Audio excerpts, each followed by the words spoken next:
menos isso, o Fute Hub foi criado pelo Diogo Bittencourt. Sim. E eu depois me agreguei ao Diogo, né, que é o nosso CEO lá, que organiza todos os eventos, os cursos, né, e enfim, aí o que eu pensei? Eu vendo algumas entrevistas de alguns dirigentes, notadamente um presidente do Cruzeiro e um presidente do Santos, vendo algumas coisas ditas que certamente não seriam realizadas, eu pensei, pô, eu tinha uma maneira de gerir o clube, quem sabe eu ponho isso no papel, quem sabe eu faço uma cartilha de como as coisas acontecem. Primeiro, como é que eu contrato um treinador? O que o treinador tem que ter? Como é que eu monto o grupo? Como é que eu monto as categorias de base? Onde é que eu começo? É na captação, depois na transição, depois a metodologia de competição, a metodologia do jovem, usar o salão no início né, da carreira de cada menino, sim. enfim. Aí colocamos, junto com o Diogo, fizemos uma cartilha de todos esses passos que levam a uma gestão de um clube. E criamos essa cartilha e criamos cursos em relação a isso.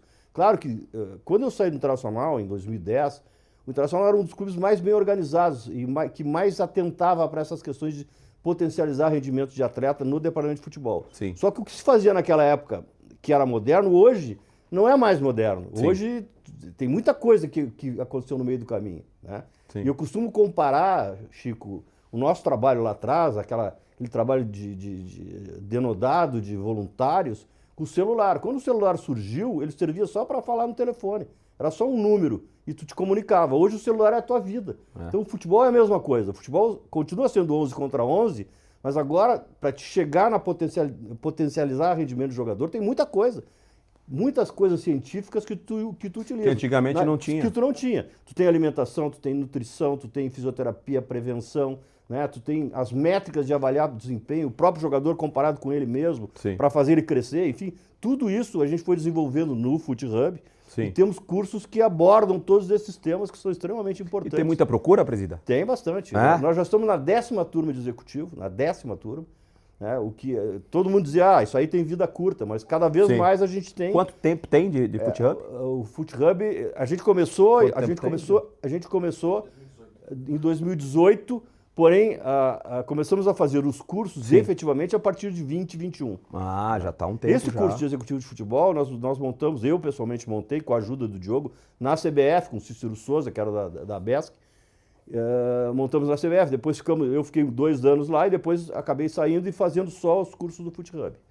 É que assim, nessa época, presidente, eu tenho muita memória, porque eu comecei ali a acompanhar mais o Inter especificamente nos jogos em 2007. E aí eu lembro do saudoso Vianney Calê, numa das jornadas esportivas lá da Rádio Gaúcha, ele ao meu lado. Nós estávamos esperando o jogo começar. E aí tinha o projeto Criança Colorada, né? Eu me lembro de uma entrada assim com aquelas bandeirinhas, as crianças e tal. Você olhava o Beira-Rio, ainda antigo Beira-Rio antes da reforma, e ele estava todo remodelado assim. E o Vianney usou uma frase comigo assim e que nunca mais eu esqueci.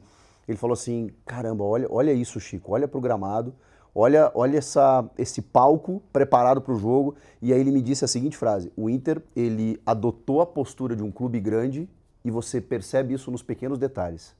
E aí você está falando de uma... Que ano, Chico, isso aí? 2007. Ali o Inter já tinha sido campeão do mundo e tal, mas é pouco tempo antes que o Fernando entra ali. O Fernando entra em 2002 ali. Em 2002. Então você já profissionalizava o clube numa época em que o futebol era muito mais amador, se é que eu posso usar essa palavra, né? Muito do abnegado, né? Muito dos parceiros políticos e tal. E o futebol... passou por uma transição absurda. Naquele momento, quando você fazia isso no clube, realmente era uma coisa, o Inter e o São Paulo eram modelos de gestão no Brasil. E parece que aí a gente vê hoje os modelos de SAF e tal. Então houve uma transição muito grande, né, de 20 anos para cá. E aí, por isso, talvez a exigência, talvez não com certeza, de você profissionalizar cada vez mais. Estamos caminhando para isso, presidente? Para profissionalizar todas as áreas de um clube? O que nós apregoamos hoje no Fute Hub é exatamente o protagonismo do executivo de futebol. O principal dirigente do clube hoje, com a SAF, e mesmo nos clubes associativos, é o executivo de futebol, que ele não é só um contratador e um demissor de pessoas.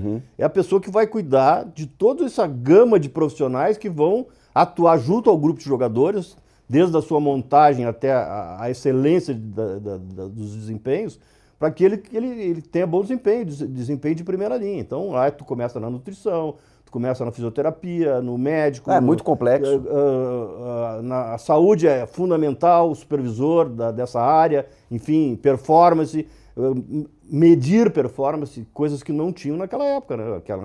Naquela época era no olhômetro, hoje tem número. Hoje tu sabe que o jogador tem que correr 14 km, que ele tem alguns jogadores que tem que correr a 30 km por hora, o pessoal de beirada, enfim, são coisas que hoje Os treinamentos mudaram, né? Mudou tudo. Mudou tudo. Alguma vez tu fizesse uma avaliação de qual é a tua velocidade, quantos quilômetros tu corria, era difícil, não se fazia naquela época. Hoje Não, até na época fazia, mas é que todo mundo fazia, né? Então, corria O campo goleiro inteiro. corria igual eu. É? Então todo mundo fazia. Hoje tá todo mundo. Hoje tem essa questão de estar especificado, né? Hoje o goleiro faz um tipo de treino, Exato. o lateral faz um tipo de treino. Claro. É tudo especificado, individualizado, na verdade.